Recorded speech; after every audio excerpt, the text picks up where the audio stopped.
All right, what's up, everybody? So I'm back with another presentation, and this time, I'm going to obviously not look at Daniel from the same vantage point that I did in the very beginning. This time, I'm going to look at a ton of scriptures, a ton of history, and a ton of research that I have spent several days compiling so that I can answer the serious question of, did God reveal world history in advance? And if he did he lay it out through the prophets in a way that we can verify?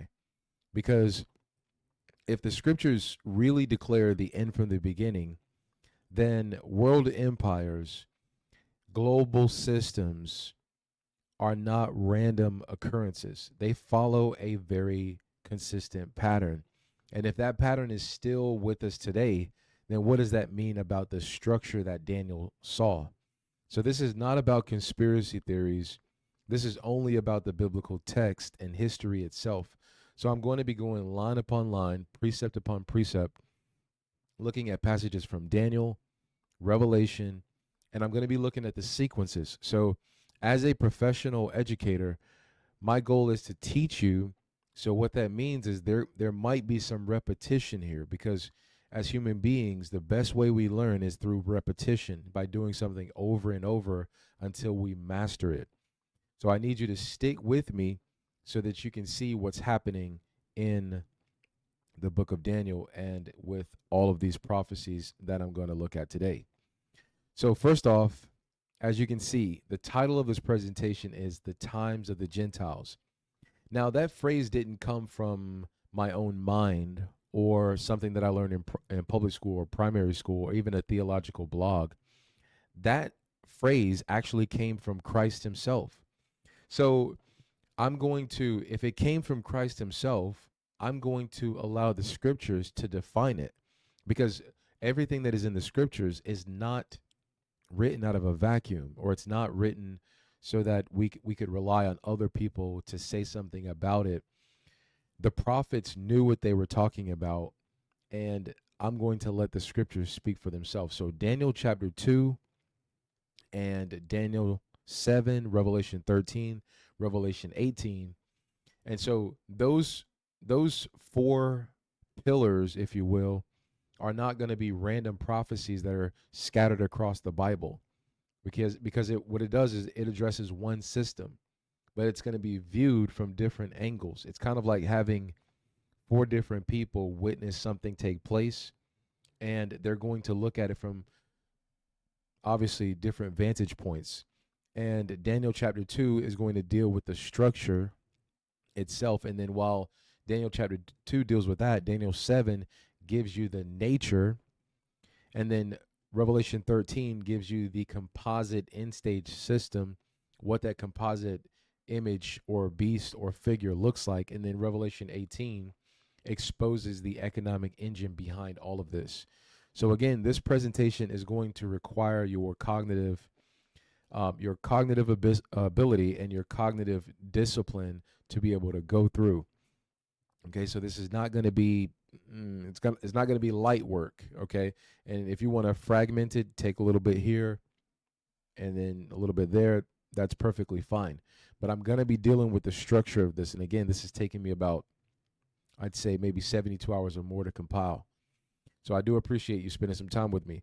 I'm going to use the KJV 1611 as the framework, and we're following the prophetic sequence. So we're going to be looking at historical continuity, and I'm not going to be asking like, okay, well, what group is the most powerful today, because I feel like that's, you can easily qualify that. But I'm going to show you in the scriptures, and I'm going to be asking, what did the text say would happen? And what does the world that we're living in, or how does the world, I should say, that we're living in match the description? Because if the structure that Daniel saw is still standing, then the times of the Gentiles is pretty much still active. And so that changes how we should read history. We shouldn't read it out of a vacuum. We should realize that history is leading to a place. And so let's find out where that's going to be.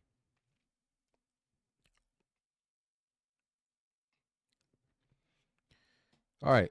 So God reveals world history through the prophets. That statement alone should challenge modern thought. And I'm going to tell you what I mean by that, because modern academia will tell you that history is shaped by what? Evolution.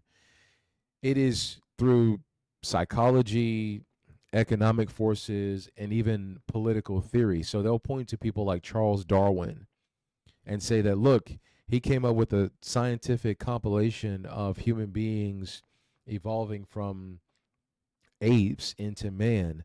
And then they have to backdrop it with the Big Bang Theory in order to support the belief that this universe is random and chaotic, and that colonizing people, there's justification in that. So again, modern academia will tell you that that was history. It's mental rot. They'll point to people like Sigmund Freud. All you educational specialists know exactly who Sigmund Freud was. Marx, Hegel, even and not just those people, but even more Enlightenment thinkers. They're going to point you to all these human beings, and they'll say that civilization progresses through human ingenuity. But that's not what the Bible says. The Bible says something absolutely different. Let's see what the Bible says here in Numbers chapter 12, verse 6.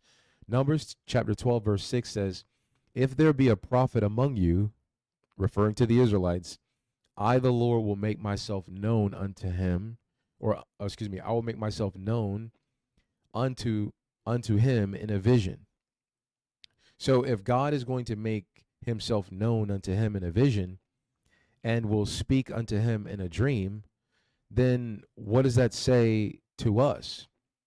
It should say to you that this precept means that God decides where revelation comes from and also who receives revelation. Because according to them, it's all about science, it's all about theory, it's all about social Darwinism, it's all about economic power, industrial power, right? Toys. That's what they say. But this precept in Numbers chapter 12, verse 6, "If there be a prophet among you, I, the Lord, will make myself known unto him in a vision and will speak unto him in a dream." So God decides who receives revelation and who is to distribute it out. So you don't. He's not saying that you're going to get revelation from evolutionary biologists because they don't know anything. They don't know revelation. You're not going to get it from psychoanalysts who study human behavior and can predict the algorithms. You're not going to get it from them either. You're not even going to get it from political philosophers who have great theories about society and social systems, but those people don't have revelation either. You're going to get it from the prophets. So God didn't say that I will make myself known through universities, although you can find some knowledge and wisdom there, because knowledge and wisdom comes from God. But he said that I will make myself known unto him in a vision. Now let's read Amos. Amos chapter 3, verse 7. Amos chapter 3, verse 7 says, "Surely the Lord God will do nothing, but he revealeth his secrets unto his servants the prophets." So this is what he's saying. He's saying that major movements in history are not random, and they're not first revealed to empires, meaning that when America did what America did, they said manifest destiny, but they didn't realize that God was fueling them for a purpose, because God is going to set kings up and he's going to destroy them. So surely the Lord God will do nothing, but he revealeth his secrets unto his servants the prophets. So where is the revelation going to, God? They are being revealed to the prophets. This is God's word. So the prophets, who are they? Are they the Europeans? Are they the Chinese? Who are they? They are the Israelites. They were the ancient Israelites, not talking about 1948 and the people who are there now, even though we have a ton of people who actually believe that that was prophecy. But it just shows that they're biblically ignorant.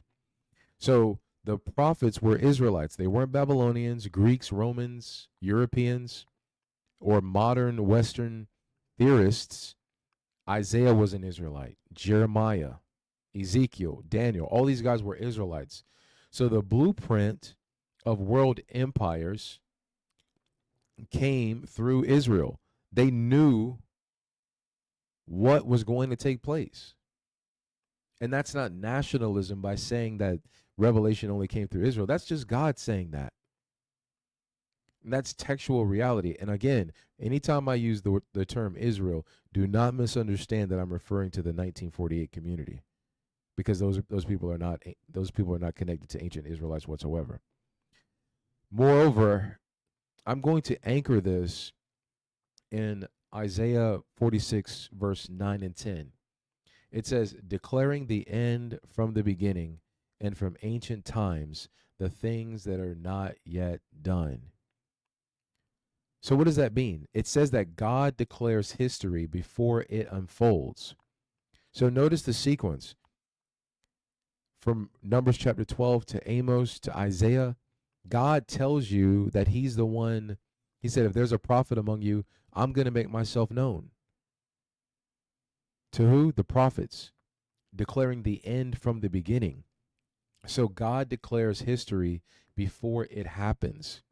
He doesn't analyze it afterward. That's what we're doing. He declares it beforehand.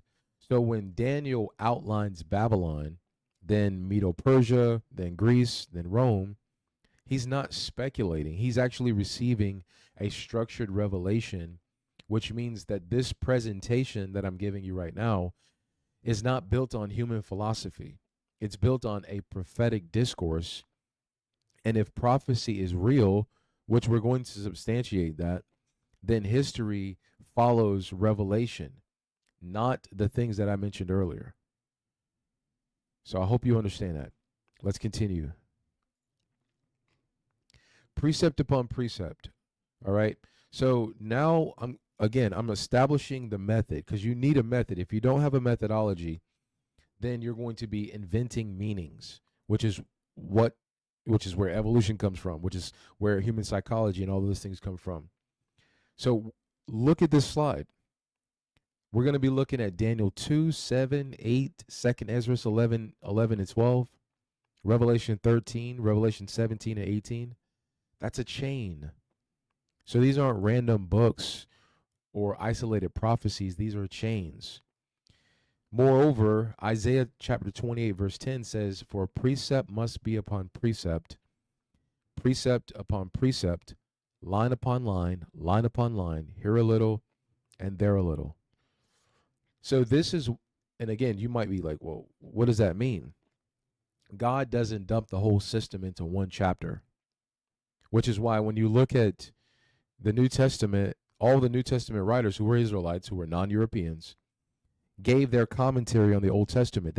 There was no New Testament written. They were giving all their commentary on the Old Testament, so to speak, and not just the Old Testament, but their writings. Because people like to say, when we say the Old Testament, New Testament, that gives a false dichotomy as if they were disjointed from each other, but it's all one covenant. So I'm going to layer this again with those verses, because Daniel chapter 2 is going to look at the metals and the structure. Daniel 7 is going to look at the beasts and the beasts' nature. And then Daniel chapter 8 is going to zoom in and explain Persia and Greece in detail, while 2nd Ezra expands the fourth kingdom symbolically. So Revelation ultimately compresses it all into one final composite system, which you need to understand that is progressive revelation. So here's the rule. You don't read Revelation 13 without Daniel. You don't read Daniel chapter 2 while ignoring Revelation chapter 18. You have to follow the order. You have to follow. You remember the thing that we learned in math class? Please excuse my dear Aunt Sally, PEMDAS. You have to follow a sequence, okay? Because the order never reverses. And you have to notice that. That's very important, because Babylon does not come after Rome, or Rome does not precede Greece. The sequence is linear. which means that the final stage must descend from the fourth, not appear out of nowhere.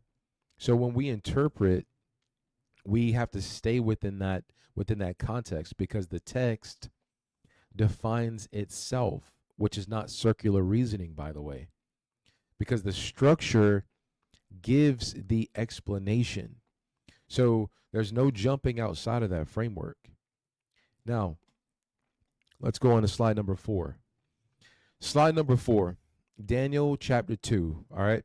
So I'm going to begin to expound on these, and I'm going to be giving you an in-depth discussion. So I hope I don't bore you, but this is going to be very in-depth. So Daniel chapter 2, this is the structural blueprint of world rulership. Okay, so this is not theory. Okay, we're going to be following the text. So Daniel chapter 2, verse 33 to 31 to 33. So I'm going to give you a moment to get your Bible if you don't have it with you. Daniel chapter 2, verse 33 to 31. It says, "Thou, O king, sawest, and behold a great image." So Daniel is giving the sense, because remember, he was asked, "Hey, somebody told me you can interpret dreams." Daniel says, "It's not me, it's God." So God, he went to God and prayed, and then this is him giving the sense. He says, "Thou, O king, sawest, and behold a great image. This great image, whose brightness was excellent, stood before thee, and the form thereof was terrible. This image's head was of fine gold, his breast and his arms of silver, his belly and his thighs of brass, his legs of iron, his feet part of iron and part of clay." So let's stop for a moment, because we got one image, not 5 images, not 5 different things. He sees one, which means that these kingdoms are not disconnected civilizations that are isolated in human history. They are they are subsequently parts of the same structure. It's just one total man. And so now let's identify the head, so that no one is going to accuse me of misinterpreting Daniel. Daniel chapter 2, verse 37 and 38. "Thou art this head of gold." So Babylon is named. That's explicit. So there's no debate. The Israelites were in captivity, not exile, because that term exile is being floated around today as if it's valid, but the Israelites were going into captivity, which means bondage, which means this is not an indentured servitude location. So Babylon is explicitly named. There's no debate. Now, verse 39, it says, "And after thee shall arise another kingdom inferior to thee, and another third kingdom of brass." So notice something. It doesn't say maybe. It says shall rise, which is timeline language. Gold, silver, brass. Notice the value depreciates. So here's where it gets more serious in my mind. We have Daniel chapter 2, verse 40, and it says, "And the fourth kingdom shall be strong as iron, for as much as iron breaketh in pieces, and subdueth all things." Iron crushes, it dominates, and it doesn't negotiate. So historically, Rome fits that description uniquely. You have military conquest, legal codification, infrastructure, providential governance. No other ancient empire centralized like Rome did. Now, watch the pivot, okay? Because I'm looking at Daniel chapter 2 throughout this, because I want you to understand the structure, okay? So this is Daniel chapter 2, 41 to 43. "And whereas thou sawest the feet and toes, part of potter's clay and part of iron, the kingdom shall be divided." All right, so I'm going to read that again because I just butchered it. So forgive me. Daniel chapter 2, verse 41 to 43. And whereas thou sawest the king, or excuse me, whereas thou sawest the feet and toes, part of potter's clay and part of iron, the kingdom shall be divided. All right. So again, this is talking about a divided kingdom. It doesn't say a replaced kingdom. It says a divided one. So that means that the fourth kingdom is going to continue. It's never going to be abolished, but internally it's going to be fractured. So the iron is going to remain, as you can see, and then the clay is going to be introduced. That's the bottom of the structure. So you have the head, which is Babylon. You have the chest and the arms, Medo-Persia.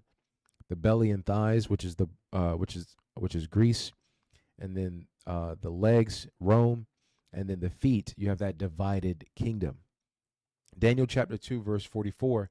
And in the days of these kings shall the God of heaven set up a kingdom. In the days of which kings? Because this is referring to Gentile kings. It has to. The iron and clay phase is what he's referring to, because he's saying that, and in the days of these kings, which tells us that it did not happen in previous time. It hasn't happened yet. Because if the stone, the confrontation is this: if the stone doesn't destroy this structure, because we know the stone is going to come if you've already read this prophecy before. If the stone hasn't destroyed the statue, if all earthly kingdoms have not collapsed simultaneously, and if the Messiah is not ruling visibly, then this statue that we're looking at in Daniel's vision is still with us today, operating cohesively, so to speak. Okay, so you have to keep this order of operations in view, because again, this is a Gentile structure. These are Gentile kingdoms to whom the Israelites were in bondage in throughout human history.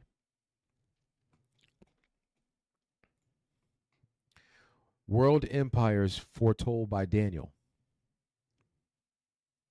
The order is simple. We have Babylon, which is the goal, Nebuchadnezzar II, Medo-Persia, Cyrus the Great, Greece, which is the bronze, and we have Rome, the Iron Kingdom. We already saw that Babylon identified as the head of gold, so we already know that there's no guesswork there. But we need to confirm the next two straight from the text. Daniel chapter 8, verse 20. The ram which thou sawest having two horns are the kings of Media and Persia. Again, that's not symbolic speculation. It's a direct identification for Medes and for the Medes and Persians. Two horns, one empire, dual structure. Persia eventually dominates. Now, verse 21, Daniel chapter 8, verse 21. And the rough goat is the king of Grecia, and the great horn that is between his eyes is the first king. So Grecia is named.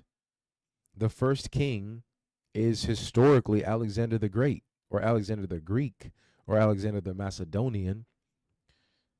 So Daniel said that he said this before Greece became the global power, with prophetic precision. So now we have Babylon named, we have Medo-Persia named, we have Greece named. That leaves the fourth. So historically, who follows Greece? Rome. Rome follows Greece. So there's no mystery between Greece and Rome. There's no invisible civilization that we skipped. History matches the sequence perfectly. And now here's the part that a lot of people avoid, because Daniel never introduces a fifth metal. He doesn't say, and then after iron comes platinum. No. He said, he shows you the iron continuing, but it's divided, which means the debate is not about the first four anymore because scholars agree on those. The real debate is about the feet, the iron mixed with clay. So now the question becomes, where is iron still present? Where do we see Roman structure continuing? Where do we see the strength without unity? Because that's where it gets uncomfortable, because we start to see where Rome went. And that's where the analysis begins. Because in Daniel chapter 7, the same kingdoms, different symbols. So we're going to shift from metals to beasts. But don't miss what's happening, because this is not a new prophecy. It's the same kingdoms. You have different systems, or excuse me, you have the same kingdoms, different symbols. Where Daniel chapter 2 showed you the structure, Daniel chapter 7 is going to show you the nature. Okay, so let's read it. Daniel chapter 7, verse 2 and 3. Daniel chapter 7, verse 2 and 3, it says, Daniel spake and said, I saw in my vision by night, and behold, the four winds of the heaven strove upon the great sea. And four great beasts came up from the sea, diverse one from another. Okay. So 4 beasts, not 5, 4. Just like the 4 metals before the divided phase. And that's your first clue. They're perpendicular. They cross. And they meet intersectionally. Okay, so you got to understand that. And in Daniel chapter 2, Nebuchadnezzar sees the image. And in Daniel 7, Daniel sees the beasts. It's the same timeline, but a different perspective, or 2 different perspectives, essentially. So from the outside, kingdoms look glorious, right? You have the gold. You have gold, silver, brass. When you look at it from a vantage point, people say, well, everyone wants to come to America. Well, America looks better than where they are right now. But from heaven's perspective, that's what we got to think about. What does heaven see when heaven looks at these earthly empires? They look like beasts. All of these empires do. They're not ruling according to God. They're predatory. They're violent. They're dominating. It's all about competition. They don't care about the poor or the widows or aborted babies. That alone should tell you something about these empires and about how God views these empires, including America. But here's the key. Daniel chapter 7 doesn't reset history. It mirrors Daniel chapter 2, like I said before. You have Babylon, Medo-Persia, Greece, Rome, same order, same sequence, but different symbolism.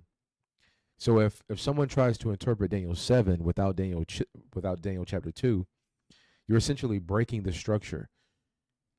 So if someone isolates Revelation from Daniel as well, they break that chain, because all of this is just one system. It's layered, it's revealed progressively. So once you see that, you really can't unsee it. So now let's identify this first beast. Let's look at it. Okay? So this first beast, right, is Daniel 8. Because Daniel 8 narrows the lens down. We're looking at the Medo-Persian system. Daniel chapter 8, verses 3 to 4.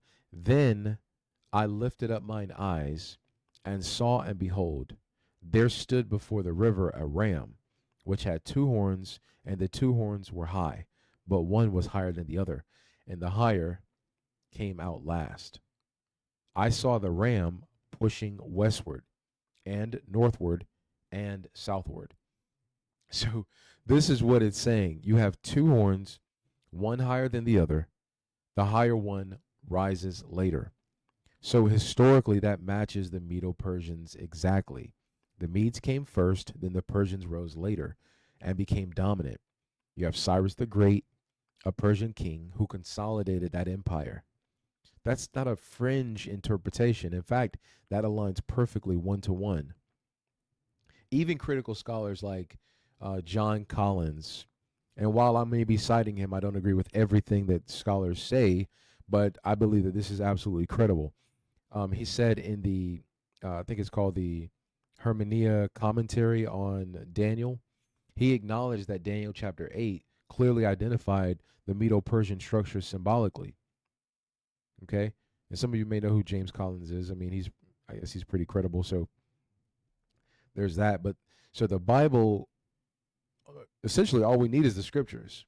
The Bible then confirms it explicitly in verse 20.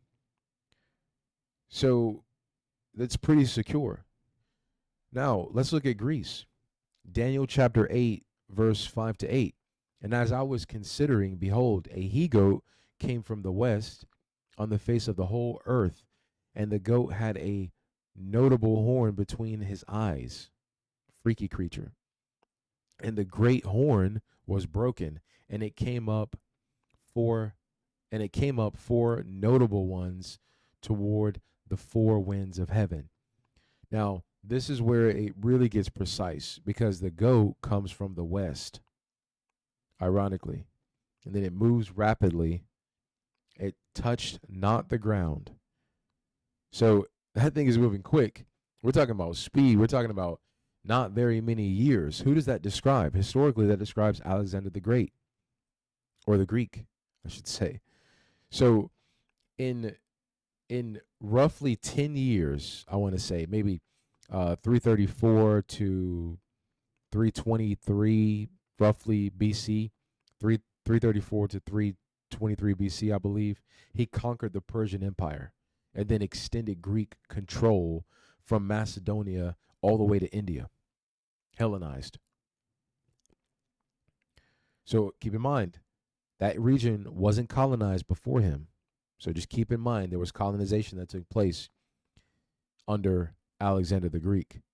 So even secular historians like Arrian, who wrote in Anabasis of Alexander, that's the title of the book, he described the unprecedented speed of this man's campaign. Daniel says that the horn is broken at the height of that man, of his power. And what happens? Alexander dies at 32 in Babylon.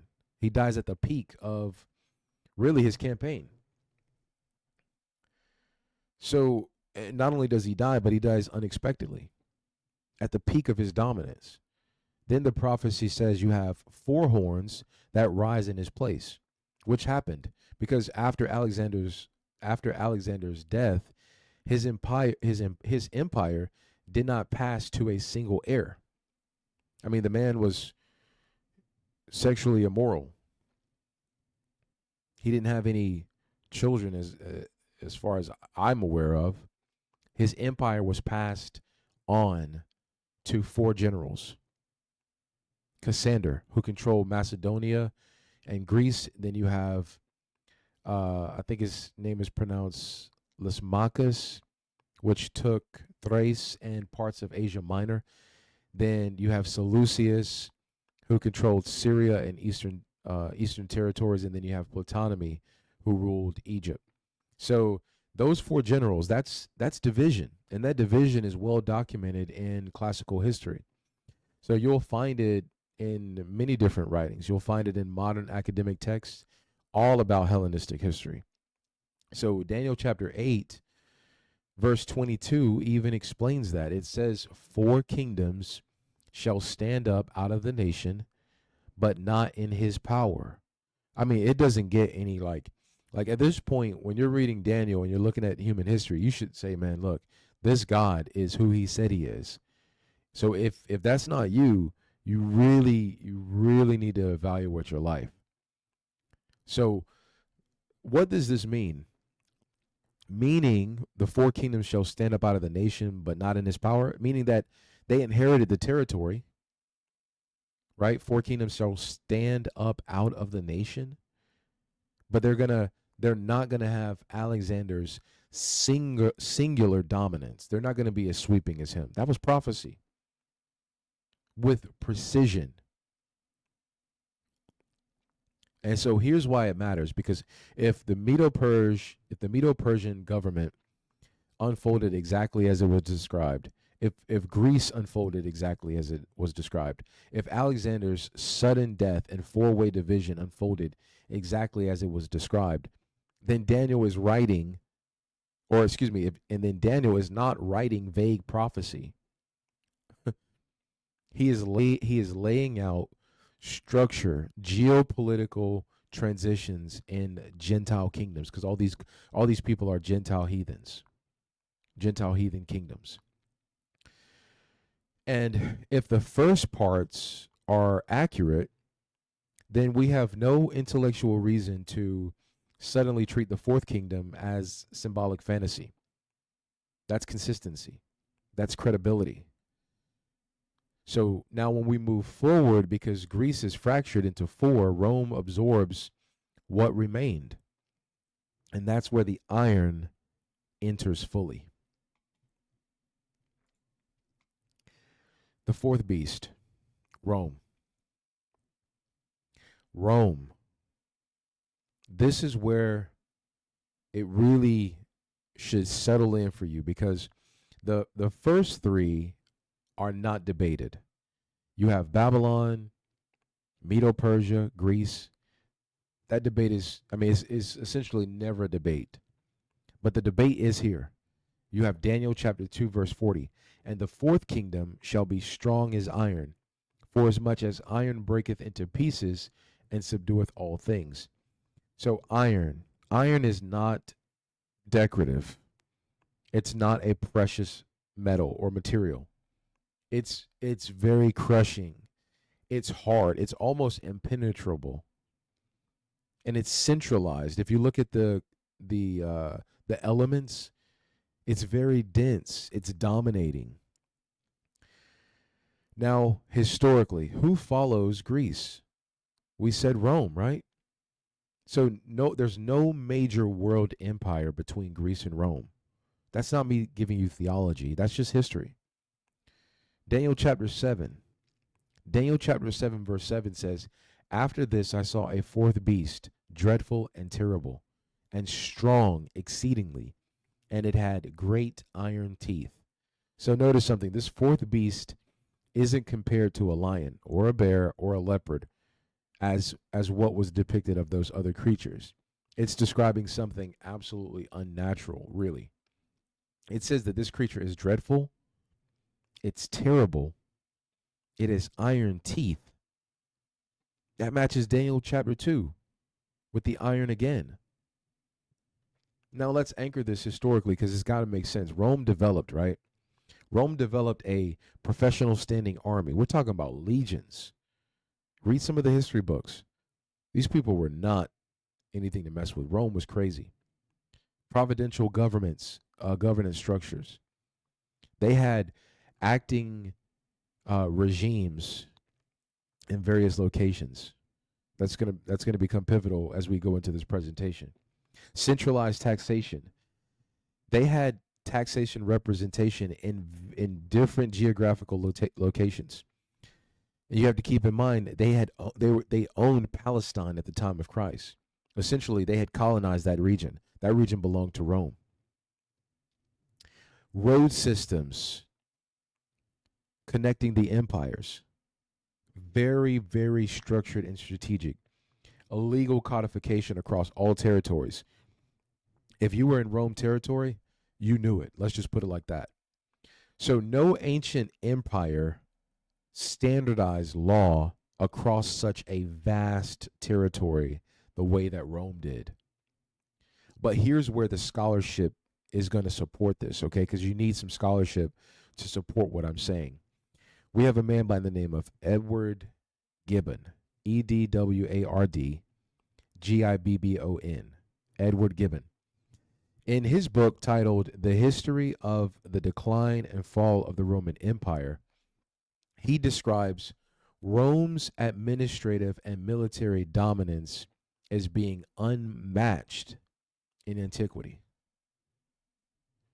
Ain't all the historians know this? Rome was the creme de la creme. Even secular historians recognized Rome as crushing, consolidating force in the ancient world. Remember, I said they were extremely dense. So Daniel's language, quote, breaketh into pieces and subdueth all things, that fits Rome uniquely. But here's the critical part. Daniel does not introduce a fifth metal. No fifth metals. He shows that the iron continues into the feet, mixed with clay. So that means that this fourth kingdom does not vanish, it just transitions. And that's where most hermeneutics or interpretations get uncomfortable. Because if Rome's structure continued, then we need to ask, where did it continue? And that's where we're going to move next. The division of Rome. And this is where some people may get confused. When they say, well, Rome fell, right? When there's a lot of people on, historians all over now saying, especially social media, they're like, oh, well, Rome was out of here. All those ancient empires, they fell. And, like they'll say that the Edomites are no longer in existence because these people don't know biblical history. Because Daniel never said that the fourth kingdom would vanish. He said it would divide. And so again, let's anchor it with history. We need some history, right? In 395 AD, Emperor Theodosius I permanently split the Roman Empire into two administrative halves. You had Western Rome, which was centered in Rome, and then you had Eastern Rome, which is centered in Constantinople. So that's not speculation. That's documented. It's well documented, right? Now fast forward. So around 476 AD, the Western Roman Empire collapses politically. But here's the question. Did Rome's structure disappear? No, it didn't. The Eastern Roman Empire, or what we would call the Byzantine Empire, continued until 1453 AD. That's like, we're talking about thousands of years after Roman governments. We're talking about Roman law, Roman administration, Roman imperial identity. Rome didn't just evaporate, it fragmented. So Daniel chapter 2 verse 41, when it says that the kingdom shall be divided, that's not the kingdom being replaced. It just says that the kingdom is divided. So now look at what happened in the West after 476. The territory didn't become empty. It fractured into emerging isolated kingdoms, European kingdoms. And by European kingdoms, I'm not saying that only so-called white people ruled in those areas, because there are black people who are Europeans as well. But you have the Visigoths, the Ostrogoths, the Franks, the Vandals, the Anglo-Saxons, the Lombards. So again, this is where Daniel 7's language about horns becomes very powerful, because fragmentation follows dominance. Rome unified the Mediterranean world. Then Rome split. Then Rome fractured. So the iron remains, and then what happens? Clay enters. So you have the political unity is weakened. Political unity is weakened. You have so many different things, diseases, all these things weaken what used to be this dominating thing. But the DNA, the structural DNA remained Roman.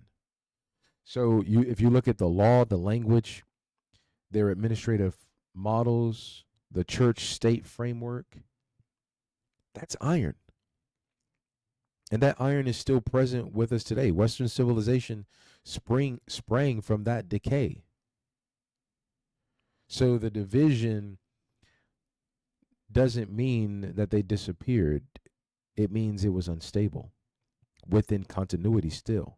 And so that's exactly what Daniel was describing here. Iron and clay, the final phase of the statue. So Daniel chapter 2 verse 41 to 43 says, and whereas thou sawest the feet and toes, part of potter's clay and part of iron, the kingdom shall be divided, but there shall be in it of the strength of iron, and as the toes of the feet were part of iron and part clay, so the kingdom shall be partly strong and partly broken. They shall mingle themselves with the seed of men, but they shall not cleave one to another. Now, we got to walk through this slowly, because first we have divided kingdom. Rome does not disappear, it fractures. You have Western Rome that collapses in 476 AD. You have Eastern Rome that continues. So when Western Rome reorganizes its multiple kingdoms, that's division. Secondly, you have part iron. So iron obviously means strength, and then you have, with that, you have military capacity, you have strong leaders, a great legal system. Europe retained Roman law. America retained Roman law, Roman military tradition, and the whole church and state structure. Because you got to have the spiritual mix, you got to have the iron mixed with the clay. So the iron remained. Thirdly, it's part clay. What does clay represent? It represents brittleness or a lack of cohesion. But the test to test that historically, after Rome fragmented, Europe did not unify peacefully. It warred internally. So when people say, "Oh, well, Africa was uncivilized, they had wars all the time," and other parts of the world, like, Europe was not a peaceful place. Europe warred all the time. Like, they still are. They're still at war today. You had the 100 Years' War, 1337 to 1453, where England and France were tearing each other apart. Like, I mean, for years. You have the 30 Years' War, 1618 to 1648, where Central Europe was devastated. And then the Napoleon Wars. I mean, come on. 1803 to 1815. France attempted continual dominance and essentially still are. I mean, you look at the resources that they're obtaining from Africa, it makes you sick. World War One, World War Two. Who were those people? Same group. Two global conflicts, both originating in European rivals. That's not unity. That's iron and clay. It's strong enough to dominate globally, though, but it's unstable internally. So now let's look at the phrase, they shall mingle themselves with the seed of men, but they shall not cleave.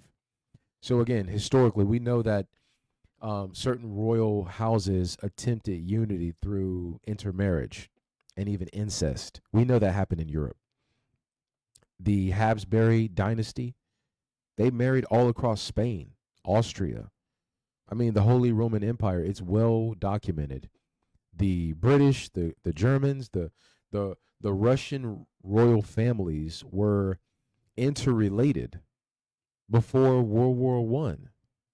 They mingled. But the question is, did they cleave? And not just through marriage, but we're looking at the geopolitical system. Did they cleave? No. Look at them today. World War One still erupted. So Daniel says that they will attempt cohesion.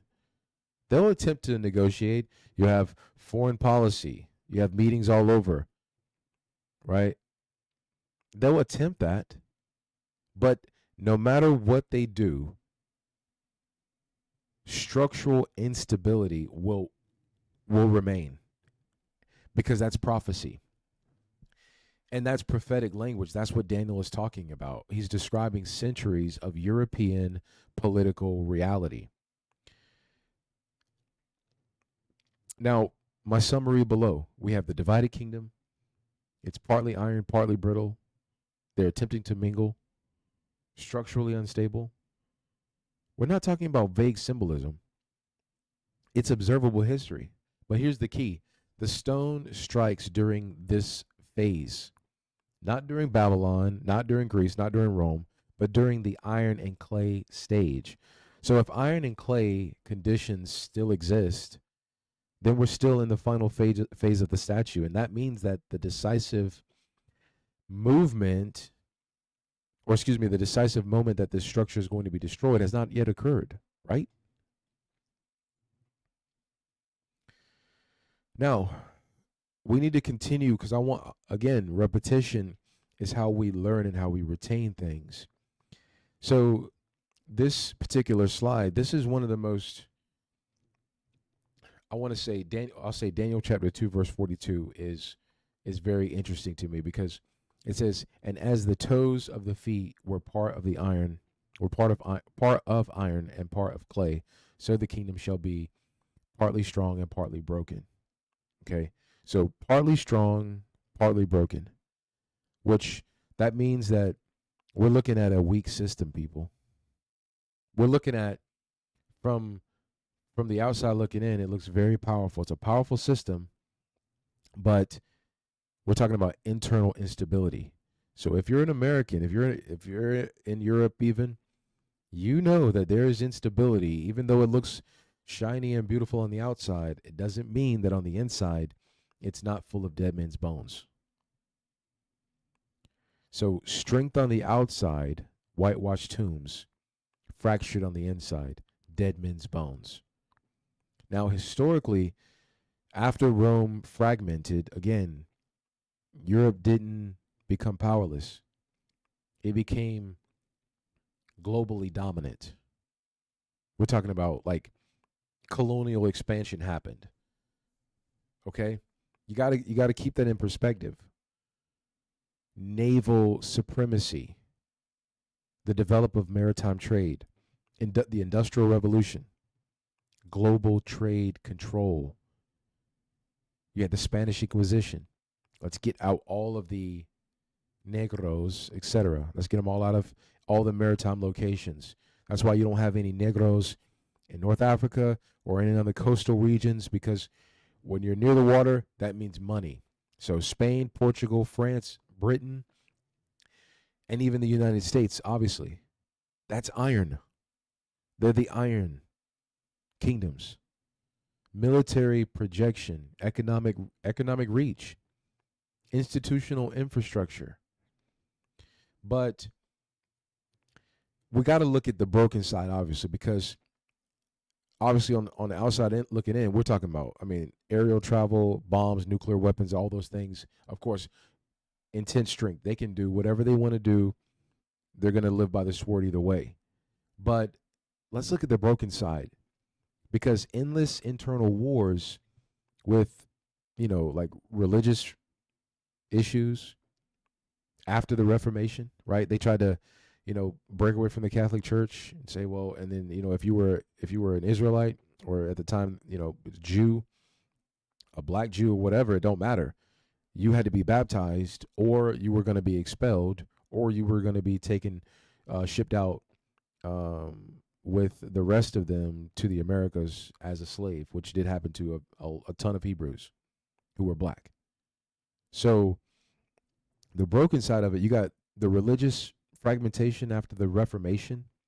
You have revolutionary upheavals, political polarization, even in modern times. We're talking about 2 world wars that was started by Europe.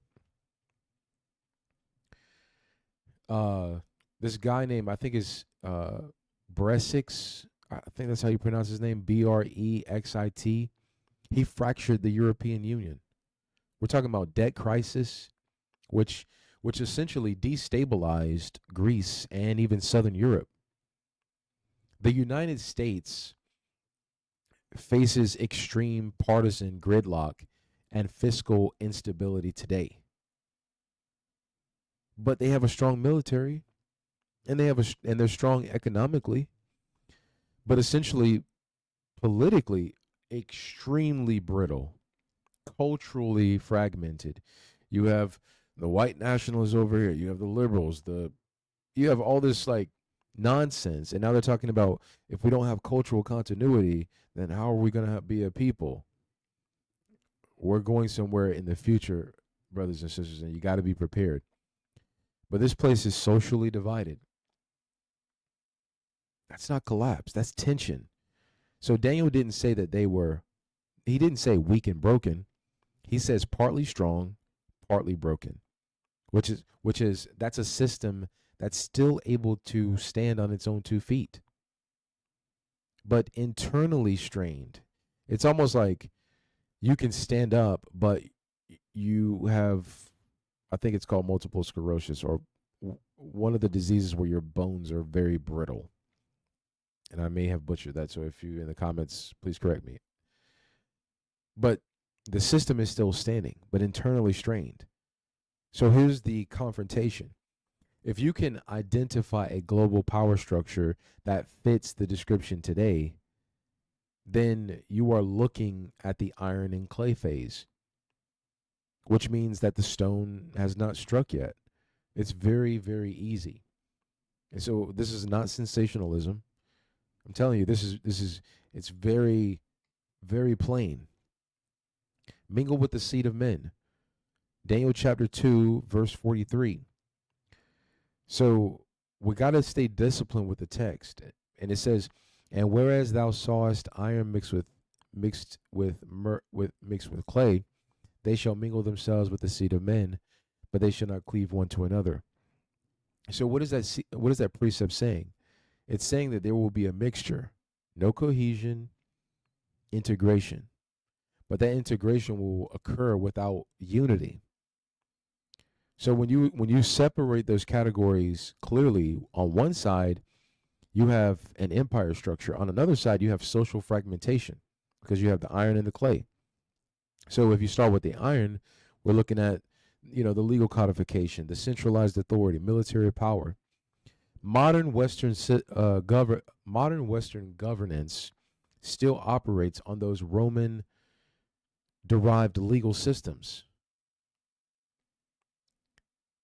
The Corpus Civilis under Justinian, it influenced continental European law. Scholars like Harold Berman in Law and Revolution documented that continuity. British common law evolved right out of Roman civil principles. Even Napoleon's code was explicitly Rome. Centralized bank systems, that formalized monetary authority, because you got to control the wealth.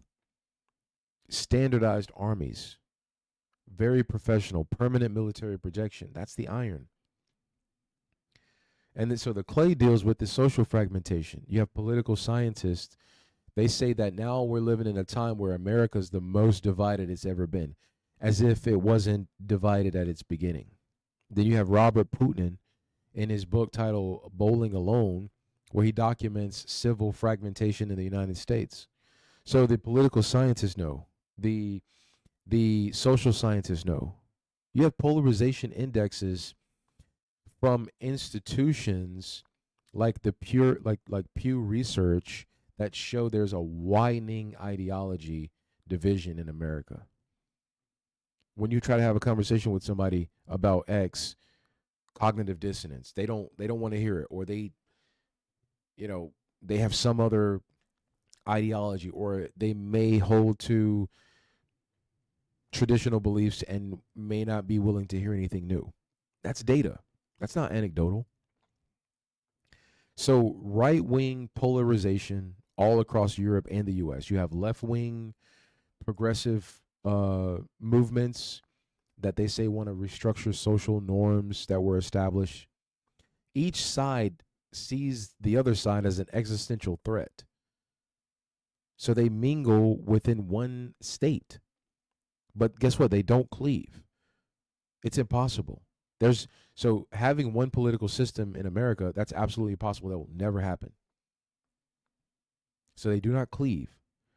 Now you got to look at the demographic shifts as well, because mass immigration across Europe followed post-World War II labor programs and recent refugee waves. Oh my gosh, you can just look at the documentation. Mass immigration across Europe following World War II. And guess what? They came in with government help. They didn't give it to the people they enslaved. They gave it to the people, to the Europeans. Sociologists like Douglas Massey has documented how rapid demographic transitions have strained institutional cohesion. Why do you think they're arguing now about, hey, we need to have more babies? Because our population, we're having more people that die than are born. And I'm talking about the European Americans specifically. It means that there's tension there, but it doesn't mean that America is going to collapse. Now let's look at the economics, because modern capitalism depends on debt expansion.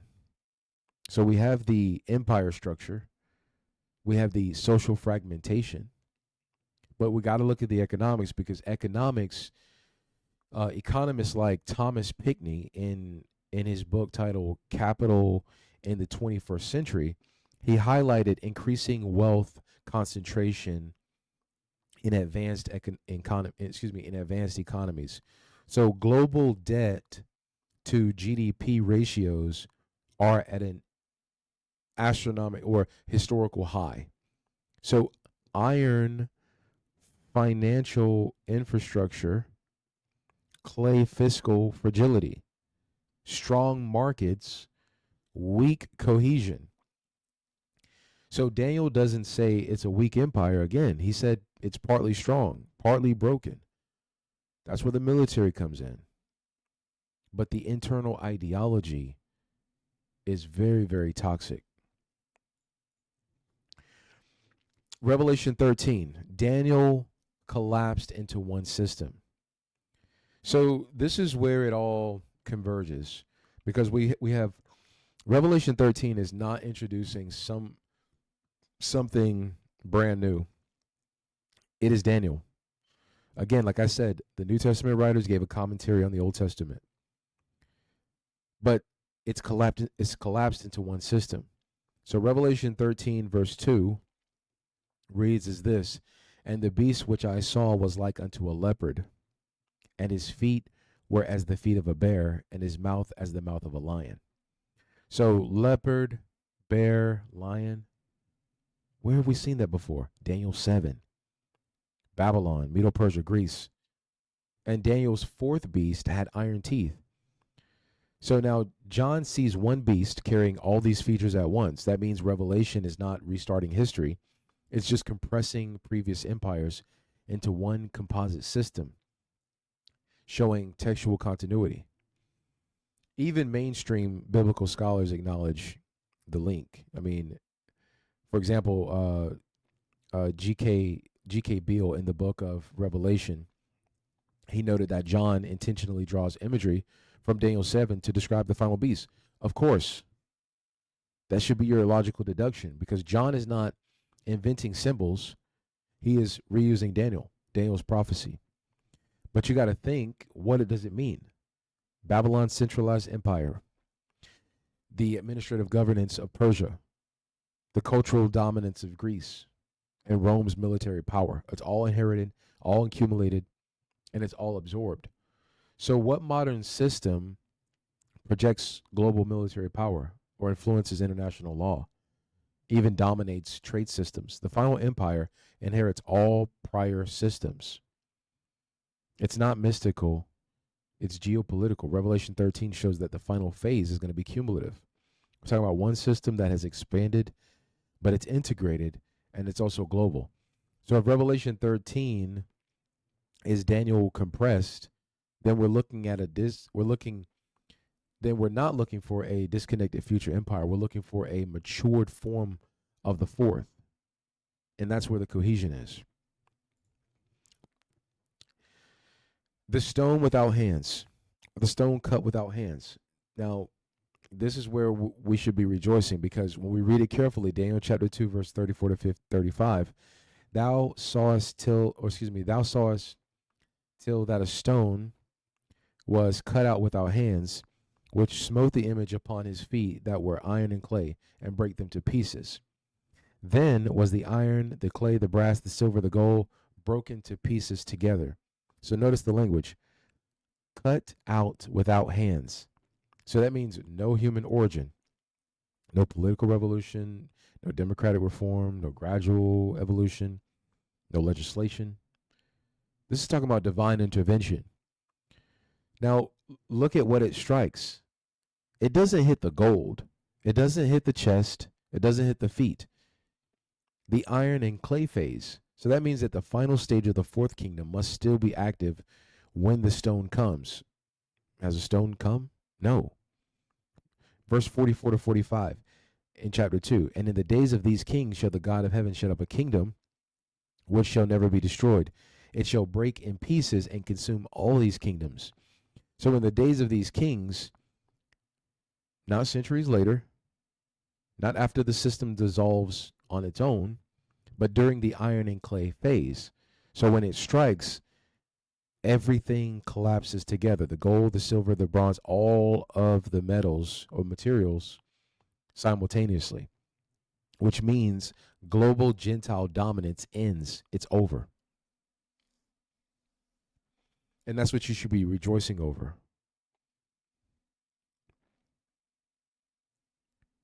Because I don't care where you are, essentially, you're under some form of oppression. But that means, if that means that global dominance ends at once, not gradual, not through some policy change, not through replacement, we're talking about Christ. Because let's go to Luke. Okay, Luke chapter 21 verse 24. It says, and Jerusalem shall be trodden down to the Gentiles until the times of the Gentiles be fulfilled.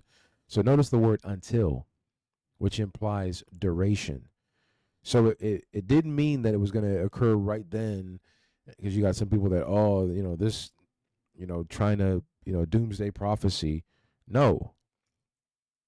A defined period. So Daniel shows us the structure of that period. Then Christ confirms its duration. Jerusalem under Gentile control. When? Until Christ comes. So what does that say about 1948 in the Balfour Declaration? We'll get to that. But Christ confirms its duration. Jerusalem under Gentile control until something happens. It was under Gentile control at the time of Christ too. The Romans, who essentially murdered Christ as well. And there's a fallacy out there. Oh, the Jews murdered Christ. No, they did not. There was only a select few. In fact, the priestly community, the scriptures tell you who did it. It wasn't. There were many Israelites that believed on him. Many. Hundreds. The vast majority, in fact. So, but you got to ask yourself a sobering question. Has the entire Gentile power structure collapsed? It hasn't. Has the Messiah visibly established his global rule? Where is it? Has war ceased? Has divine law replaced secular humanistic systems? No. So then the structure is not over. And then that means that the structure is still standing and the stone has not struck. So when it falls, there won't be any negotiating. It will be replaced immediately. That's the difference. So again, like I said, you have to ask yourself these questions. If in present day reality, and I'll just point you to this. So nations still rule globally. Military expansion continues. Wars are still happening. All this stuff is still going on. Even in Isaiah, and I'll just read a couple of these. Isaiah chapter 2, verse 2 to 4 says that nations no longer learning war. This is what's going to happen. All the nations shall flow unto it, and they shall beat their swords into plowshares. So nation shall not lift up sword against nation. That's global disarmament. Nuclear weapons, what is that? That won't be happening. There will be war cessation. Even Micah repeats it. They shall beat their swords into plowshares.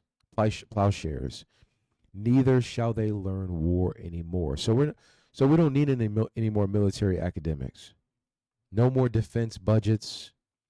No more arms races. Trodden down by the Gentiles. That implies an endpoint. Okay. Now, again, with the present day reality, our nation still ruling? Yeah. The United States, China, Russia, European Union. Military expansion continue. Of course, the U.S. defense budget exceeds $800 billion annually. They could have been out of the $33 trillion of debt. It would have been over with if they really cared, but they don't. NATO has expanded eastward in recent years. Russia continues their operations in Ukraine. You got the war in Gaza between European Israelis and the Hamas. Prime Minister Benjamin Netanyahu remains the head of government in Israel. So there's a lot of political contest over there.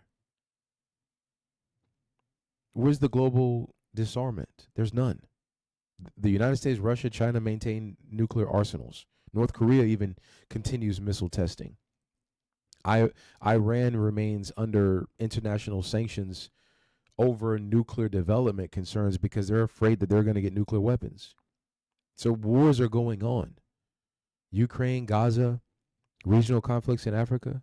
Civil unrest is part of this, what we call the Middle East today. So our Gentile system is still operating everywhere, including in Jerusalem. Gentiles. Donald Trump, Joe Biden, European leaders. Frameworks. The framework is there. So you have to ask yourself honestly, has Daniel chapter 2, verse 44, where the kingdom destroys all others? You have to ask yourself, have the kingdoms of the world become the kingdoms of Christ in a literal geopolitical sense? They haven't. There's still war. And again, that's not my opinion. That's just the scriptures. So the times of the Gentiles, and they shall fall by the edge of the sword and shall be led away captives into all nations, and Jerusalem shall be trodden down to the Gentiles until the times of the Gentiles be fulfilled. Notice the order. Fall by the sword, led away captive, Jerusalem under Gentile control. That was in 70 AD. Until something changes. So that means that at that time, the Israelites, out of here, into captivity you go. And again, prophecy is cyclical, meaning that it can occur at various stages in human history. It's not just contingent upon one particular era. So the Israelites can go into captivity subsequently in their disobedience. And so Christ prophesied about that it would happen again here in Luke chapter 21, verse 24. And you will fall by the edge of the sword and led away as captives into all nations. I wasn't talking about Christians. I was talking about ethnic Israelites. And again, that prophecy is cyclical. So fall by the sword, led away as captives, Jerusalem under Gentile control until something changes, until the times of the Gentiles be fulfilled. Until means durations. So now let's trace the captives, because we have Assyria, 722 BC. We have Babylon, 586 BC. Keep in mind, the Israelites are going into captivity in these places. So the prophecies are predicated on where the Israelites are going and where they're going to be in captivity when Christ returns. Assyria, Babylon. Persia inherits Babylonian territories. Greece, under Alexander, absorbs Persia. Rome absorbs Greece. Rome divides. Then maritime trade. Empires dominate globally. Spain, Portugal, Britain, France, the Dutch. The times of the Gentiles is not a moment. It's a succession of Gentile dominance. So now when we read, so now let's read the verse that's often debatable. Is debated heavily now because Israelites, we've understood our identity now through the spirit and power of Almighty God. Let's look at it. Deuteronomy 28:68. Deuteronomy 28:68. And the Lord shall bring thee into Egypt again with ships. Now pay attention to the grammar, because in the Torah, Egypt is repeatedly used as a symbol for bondage. In Exodus 13:3, it says, Remember this day in which ye came out of Egypt, out of the house of bondage. Notice it says out of Egypt, a literal place, and then out of bondage, symbolism. So literal symbol together in a clause. Okay, basic English grammar.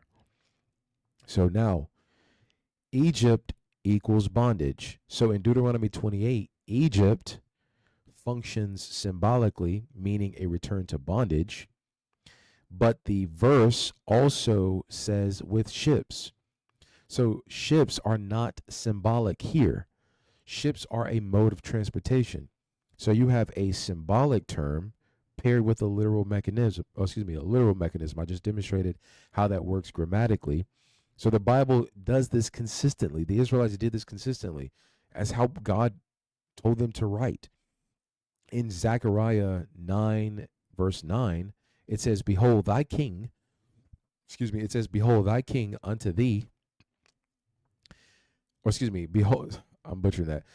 Zechariah chapter 9, verse 9, Behold thy king, thy king cometh unto thee, lowly and riding upon an ass.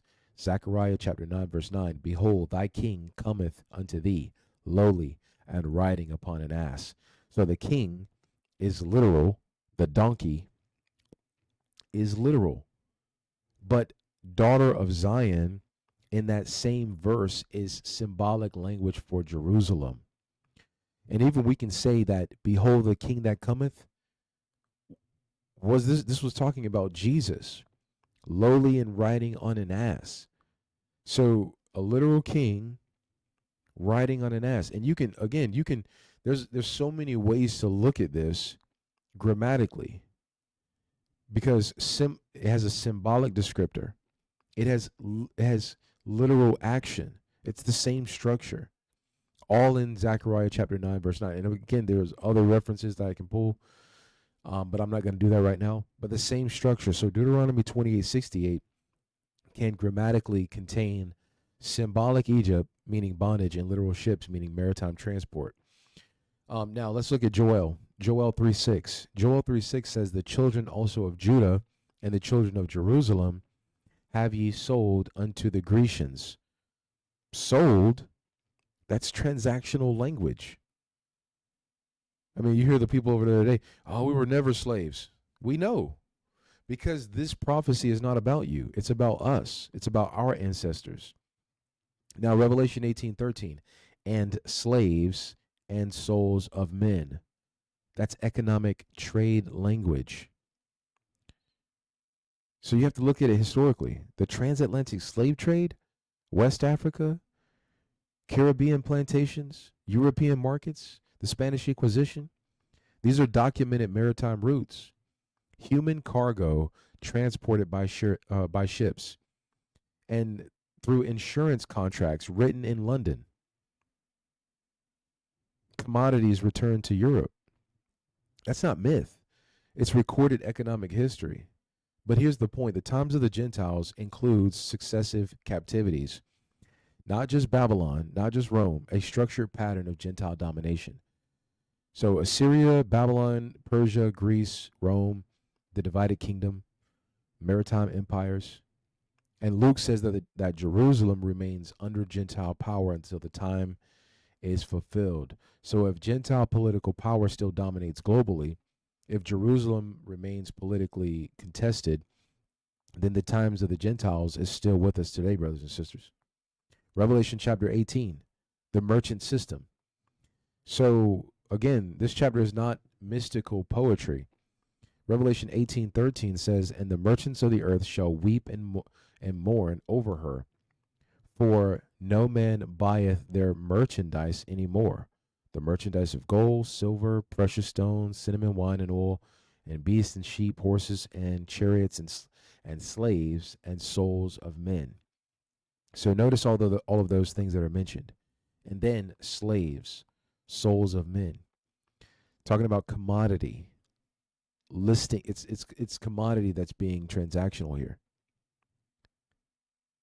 So John is describing a kingdom defined by trade. And what are we talking about now in the political spectrum? Tariffs. Defined by shipping, defined by global commerce. So look further down in the chapter. You have ship makers, sailors, maritime merchants. That's not agricultural imagery. That's talking about international trade infrastructure. So maritime empires dominated global commerce after the fall of United Rome. Portugal, Spain, the Dutch, Britain, France, and then later the United States. Global shipping lanes. And so let's deal with the phrase souls of men, because in Greek, that phrase in the Koine Greek, it refers to human lives treated as property, traded bodies, which is why he that leadeth into captivity, he that leadeth into captivity shall go into captivity. He that kills with the sword must be killed with the sword. You have to connect it to history. The transatlantic slave trade operated through maritime triangular routes: West Africa, the Caribbean, the Americas, Europe, other parts, Asia. Transporting human cargo. Records were kept. Insurance contracts were written. So they shall be led away as captives into all nations. Deuteronomy 28:68, into Egypt again with ships, captivity, ships, nations. Now here's the structural point. Revelation 18 describes a merchant empire enriched by global trade, including human trafficking. What's popular today? Human trafficking. It's global. It's political in nature. And we only know the half of it with the whole Jeffrey Epstein situation.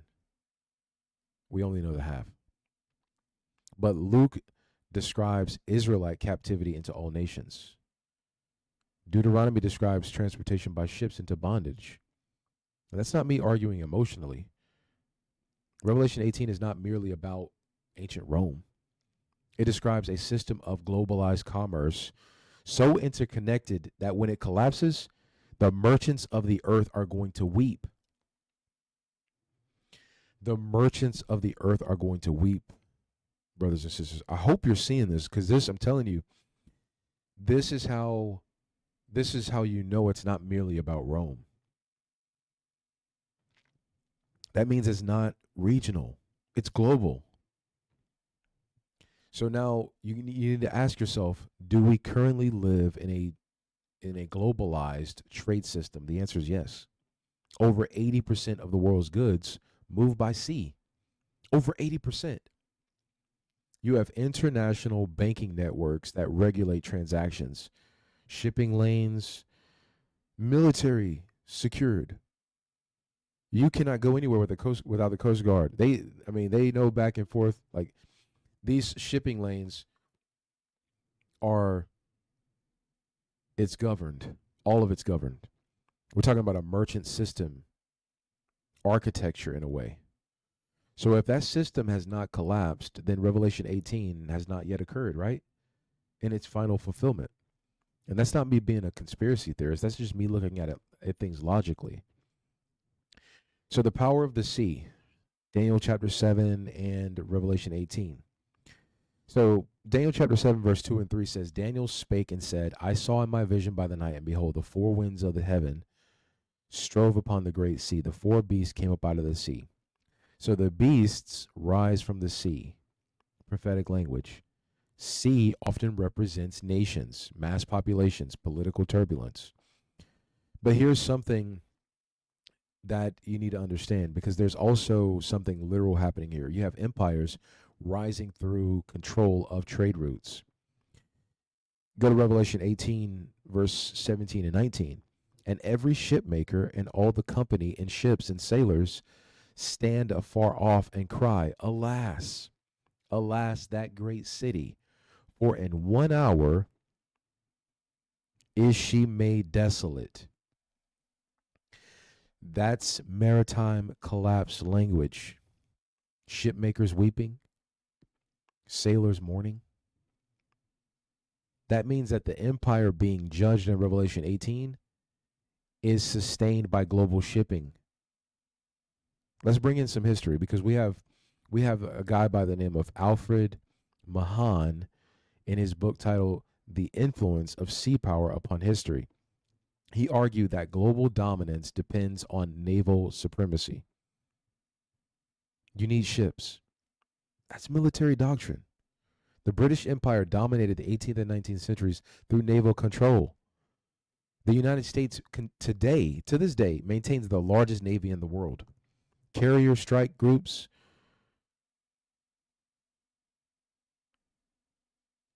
all across the oceans. Russia maintains strategic naval fleets in the Black Sea and the Arctic. And then we have China. China is expanding its naval capacity in the South China Sea. And then you even got the choke points like the newly created Suez Canal, disconnecting the continent of Africa from what they call the Middle East or the Mediterranean now. But the Suez Canal connects the Mediterranean to the Red Sea. And you have the Panama Canal that connects the Atlantic to the Pacific. The Strait of Hormuz, a major oil transit route. The Red Sea corridor. These are not all symbolic. They're economic things that were prophesied about. Over 80% of global trade moves by sea, people. Energy supply chains depend on maritime routes. So when Daniel says beasts rise from the sea and Revelation shows ship makers mourning, again, that's a maritime empire. Sea control sustains global power. So if the sea-based system collapses, the merchant system also collapses, which means the entire or the final empire that Daniel and Revelation describe in global interconnectivity through maritime infrastructure, it's describing it perfectly. It's a modern reality.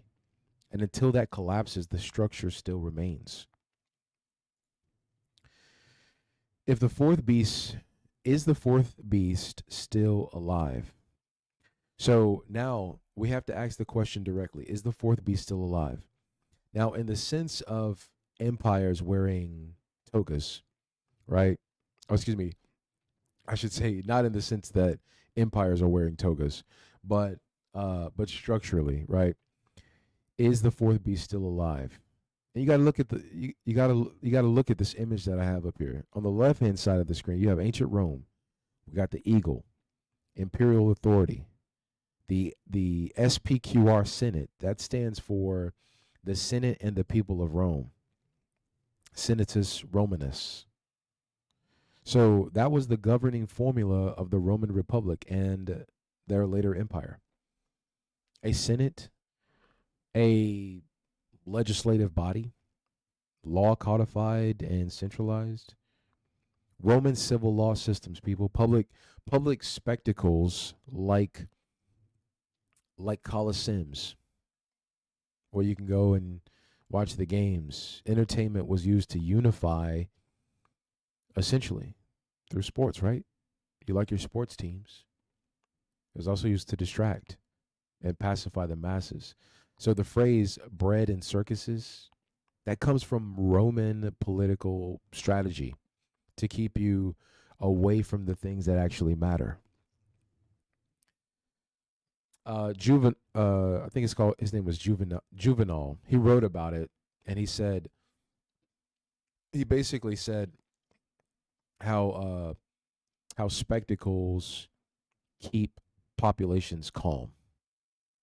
You need spectacles. This is why a lot of people say that there's certain events that take place to keep people calm. Right? Look at the right side. Modern institution. The eagle remains a national emblem in America, in the West. The Senate remains the governing body. The U.S. Capitol dome, architectural model of Rome. Roman law forms the foundation of our civil law. Even Harold Berman, a scholar and legal historian, openly documented that Roman law influences our modern jurisprudence. So does the code. The Neapolitan Code was drawn from Roman law. British common law. All of these things go together. It's all centralized. It's all about the clay and the iron mixed together. So that iron and clay mixed together, again, we're talking about military capacity. We're talking about codified law, centralized systems. The United States defense budget exceeds $800 million. NATO is the largest coordinated military alliance in modern history. Not only that, but the US dollar remains the most dominant reserve currency on earth, representing over half of global foreign exchange reserves, according to the IMF data. Strong, organized.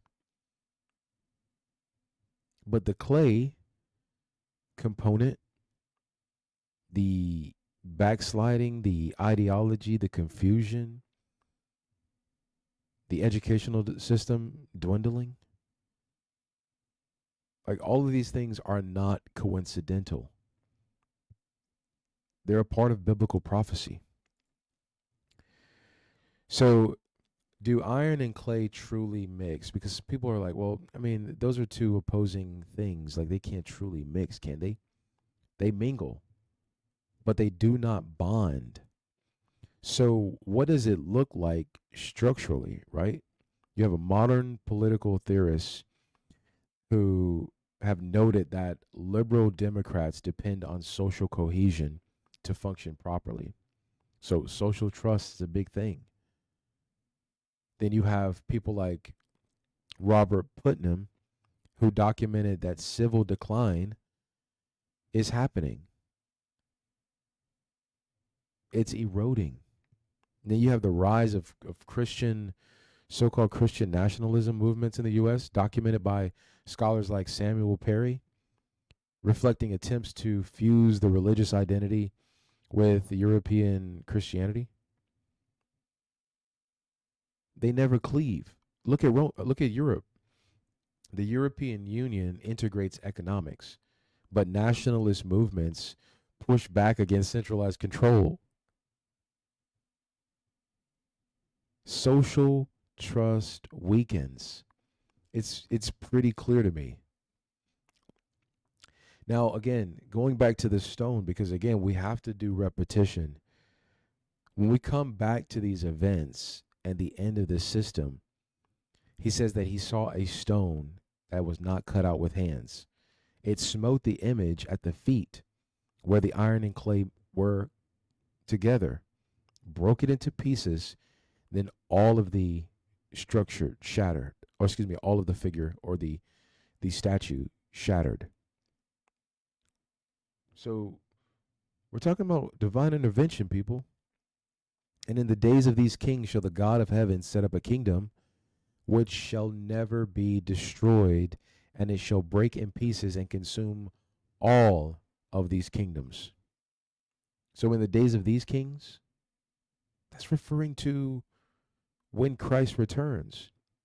So now you have to think about it carefully. If Babylon fell historically, Persia, Greece, Rome, Babylon, Persia, and Greece fell historically, and if Rome fractured historically, then the final phase must also end historically, right? Not symbolically.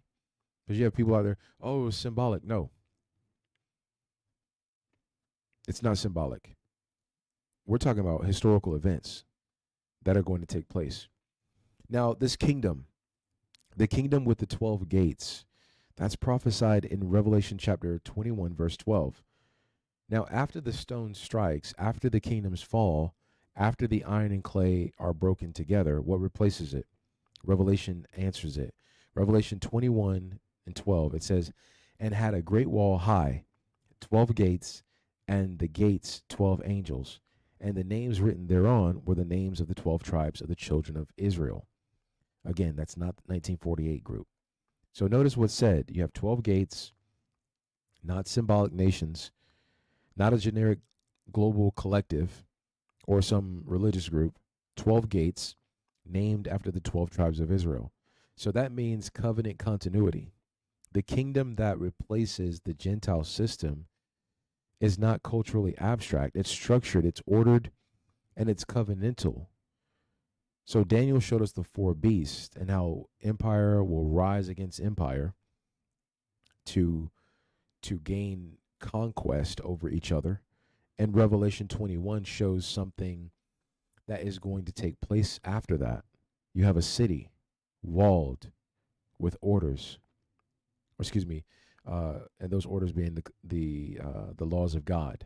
It's clearly defined with gates bearing tribal names of the people to whom were enslaved in these Gentile kingdoms. It's not accidental. That means that the final kingdom is not built on maritime trade.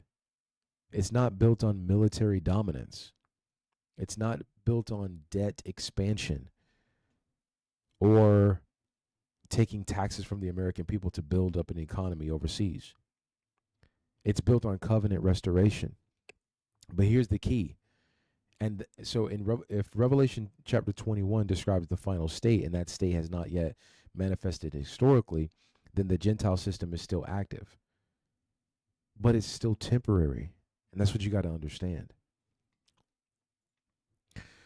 So has that stone struck? We've already established it. It hasn't. Are the kingdoms destroyed? No. Has Christ returned? No.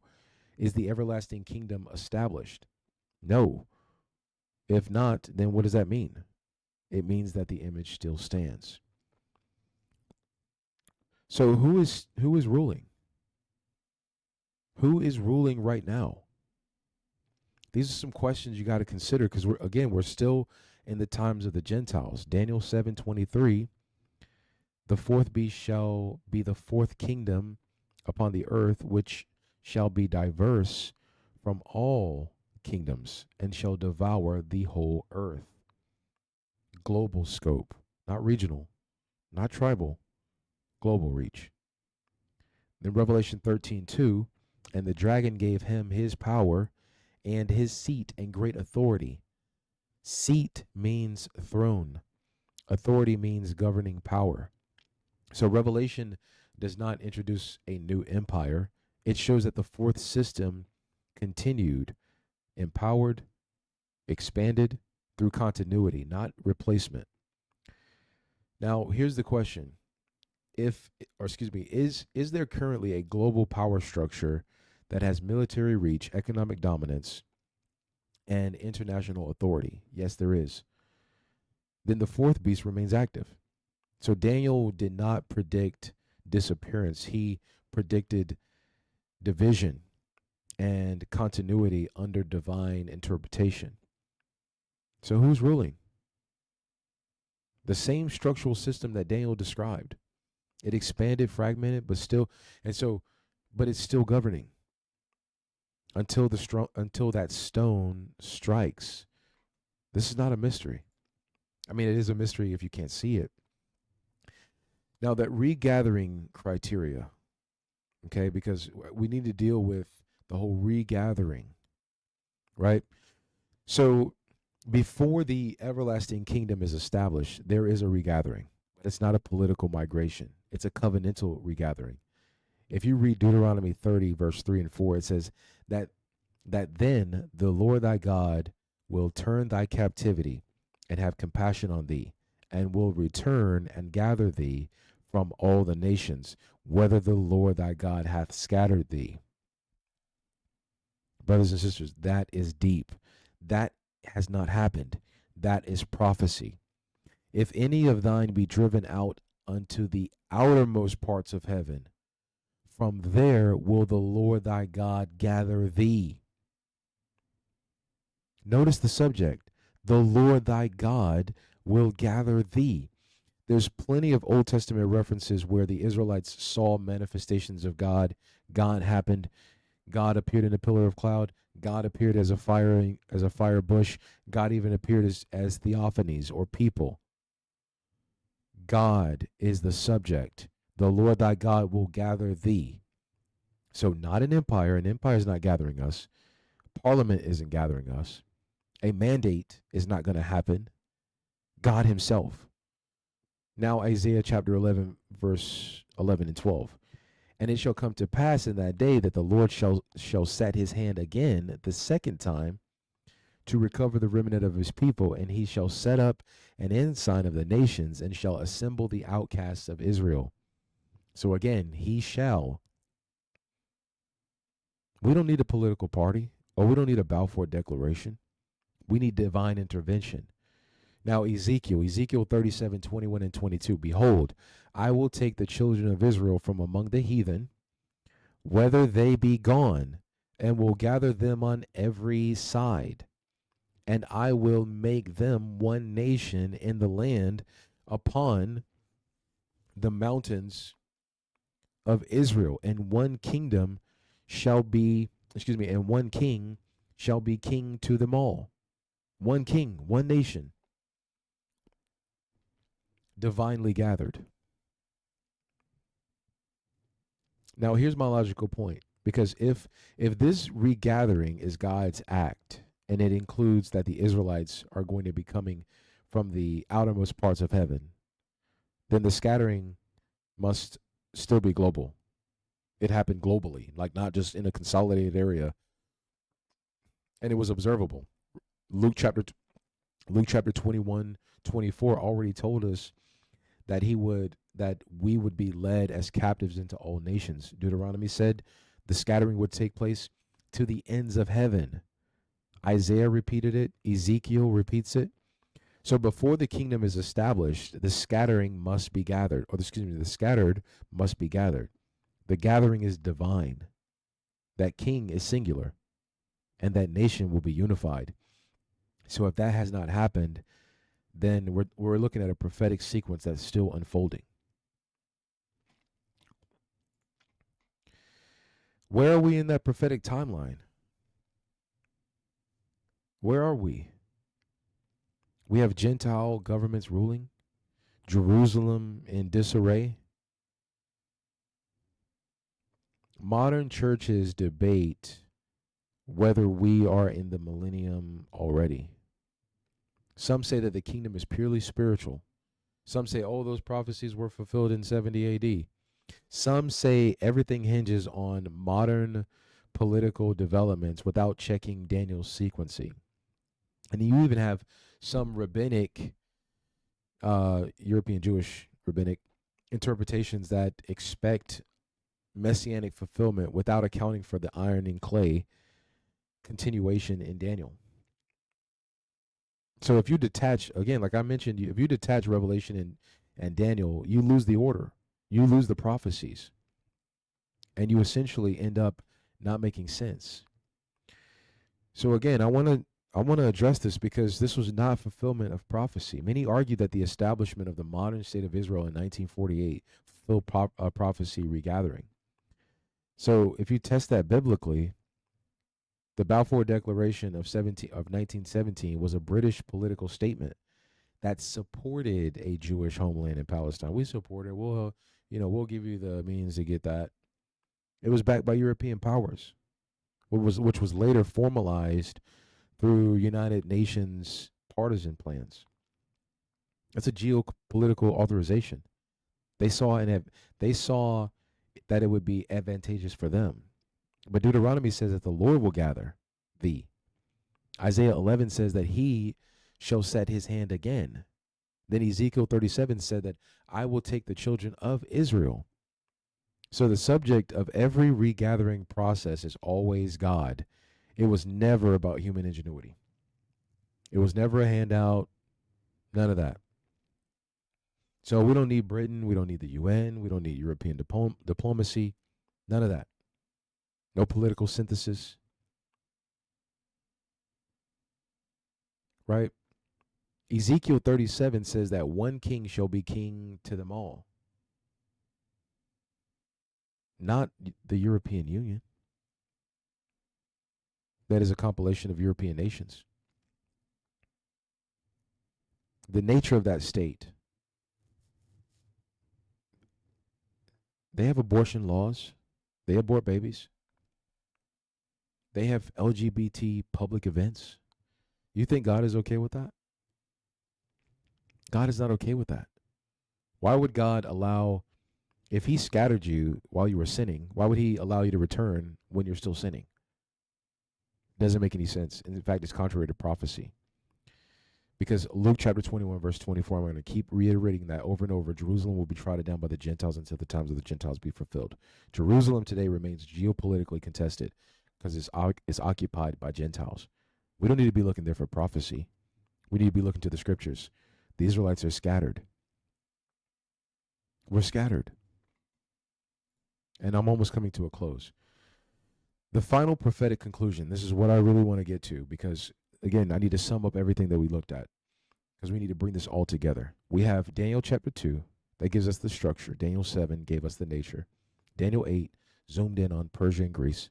Revelation 13 compressed the system into one composite beast. And then Revelation 18 exposed the merchant architecture. And then, like, as I showed, Luke chapter 21 defined that duration of the times of the Gentiles would be over a span of time until Christ returns.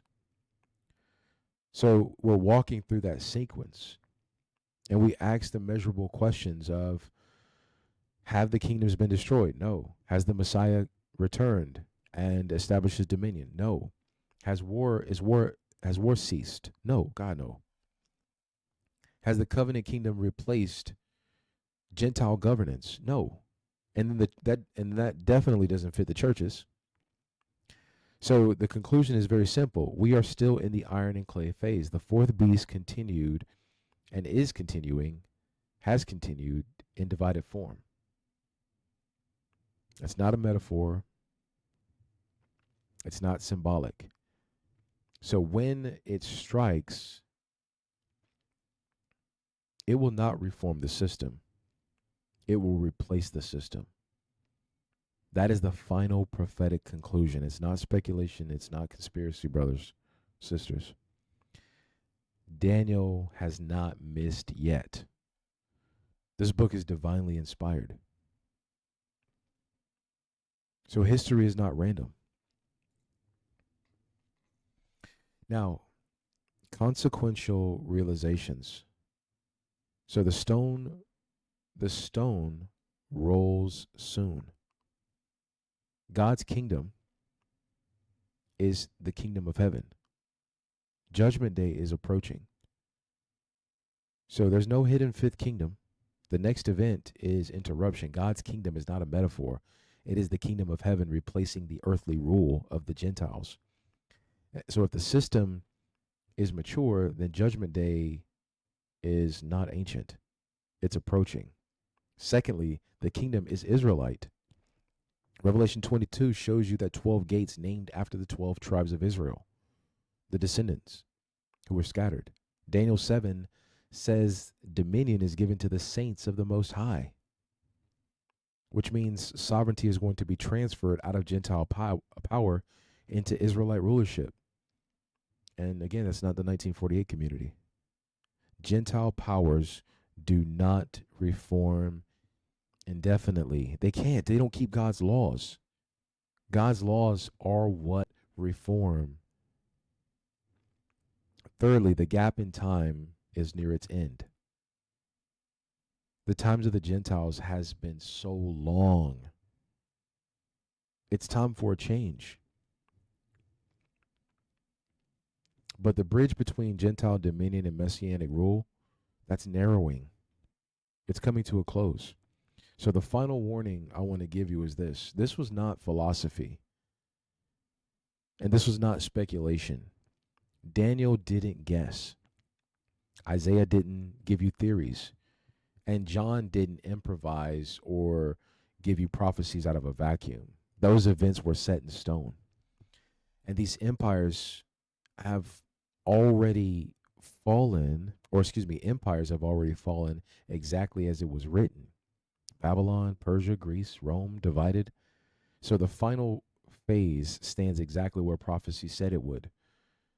So we cannot delay the inevitable. Political reform will not stop. Economic policy will not reverse it. Military strength will essentially not survive it. The stone will strike. So that is what we need to be fixing our eyes on. And when it strikes, it won't negotiate. So the only logical response is to align yourself with the kingdom that cannot be destroyed. Turn to God before the predicted stone strikes. Because once it moves, the books are closed. That door is shut. So then how shall we live? Okay? Because we've talked about the structure, and now that we've seen where we are in the timeline, the real question is, how then should we live? So I want to let the words of Christ encourage you. Luke chapter 21, verse 34 and 36. It says, "Take heed to yourselves, that day come upon you unawares. Watch ye therefore and pray always." This is what it means is we shouldn't be living in distraction. We shouldn't be